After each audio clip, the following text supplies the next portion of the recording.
Hello mga kasimpleng buhay. So ay nagluluto po ako ng ginataang puso ng saging at paksiw na isda.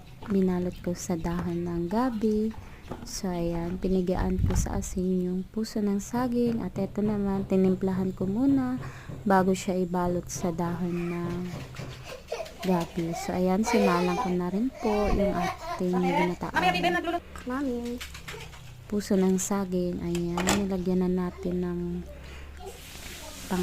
unang gata. At syempre, ilalagay na natin ang mga pampalasa dyan. Ayan, nilagyan ko na ng mga pampalasa para masarap ang ating ulam. So, ayun, napakasimple lang naman po mga kasimpleng buhay itong aking niluluto. Lutong probinsya lang po yan. Maraming salamat po. Pa-follow, pa-subscribe naman po ng aking YouTube channel.